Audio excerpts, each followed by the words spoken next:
Wait, do you hear that? It's the sound of a dead horse being beat. Fantastic Beasts, The Crimes of Grindelwald, rated PG-13. Experience it in IMAX. Harry Potter and the Crimes of Johnny Depp is the 10th entry in the Harry Potter film franchise. This movie's an absolute mess. I don't know if I've ever seen a movie with a plot so hopelessly convoluted that still manages to seem boring, trite, and predictable.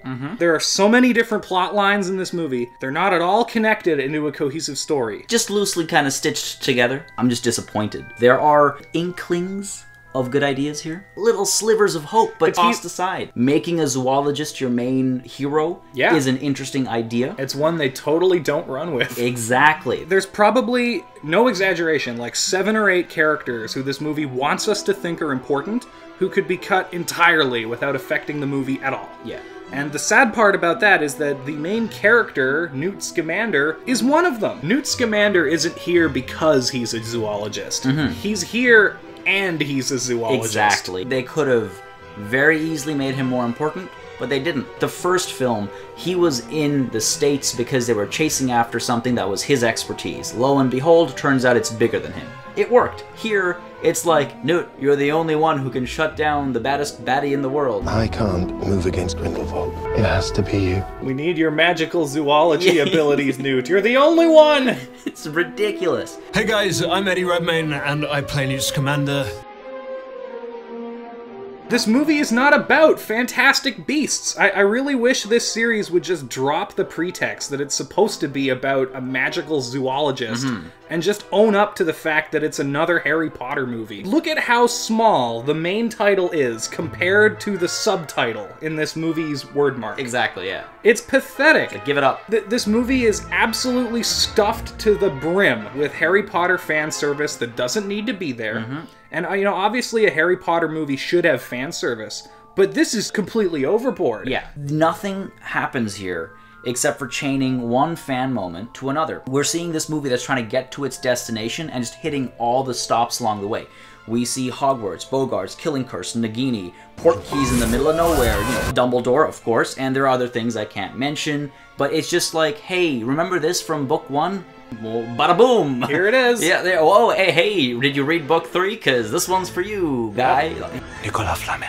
It's so tiring. Here's a name you might remember. Exactly, yeah. Is that the great-great-grandfather of some bit character? And you can absolutely see the fans turning to each other like, oh my god, we finally get to see. And it's just like, it was unnecessary. This wizarding world that J.K. Rowling's created is so rich and vast, from Harry Potter to Fantastic Beasts.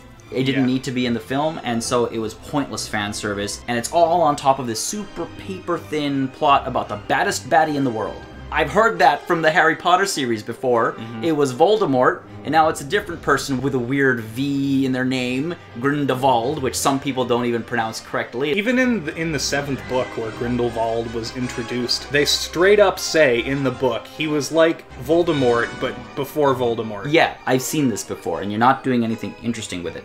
Now, okay, it's important in any critique session to say at least something positive, and so I will. The little platypus thing is adorable. The Niffler? Yes. Super cute, and there's baby Nifflers. Yep. Really cute.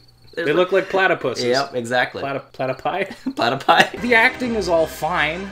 Yeah. In fact, I'd say some of it's even pretty good. Eddie Redmayne is great. I mean, yeah, he is a fantastic. Yes, absolutely. Yeah. I thought Jude Law was pretty good, too. Yeah. The visual effects are fantastic, as usual. The direction is good as well. This is David Yates. He's now directed half of the movies in this franchise. And it's fine. He's fine. But the whole movie falls apart on its terrible story and its terrible script. It's all telling, not showing. And if you ever did 7th grade English, your teacher would tell you, show, don't tell. Telling, not showing is the hallmark of a bad writer, and that's what I'm saying. That's the main problem. They will be like, time to go back 20 years and explain the backstory of this character. Oh god, yeah. And then within that flashback, there were other flashbacks, and it's... And the I mean, the director is the sum of all parts of the film, and if the film is bad, that means the director at no point stopped the train wreck. Just let it all come together. And sure, the producers might have been behind it. They definitely were. But, you know, it's kind of his responsibility to keep that on the right track. And, okay, so the set design and special effects. To your point, yeah, you know, they were fantastic, but completely lacking in creativity.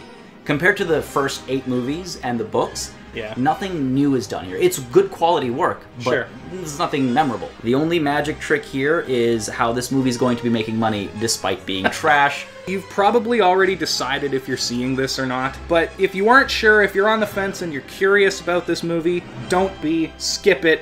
It's ass. Hard pass. I wish they'd Expelliarmus this whole license out of Rowling's hands. It's like, what's up? It's gone! Thank you very much for watching Bull Session. If you like this video, please give it a thumbs up, subscribe, ring the bell, because I guess that's the new subscribe, and leave a comment down below letting us know your thoughts on Harry Potter and the Who Gives a Crap.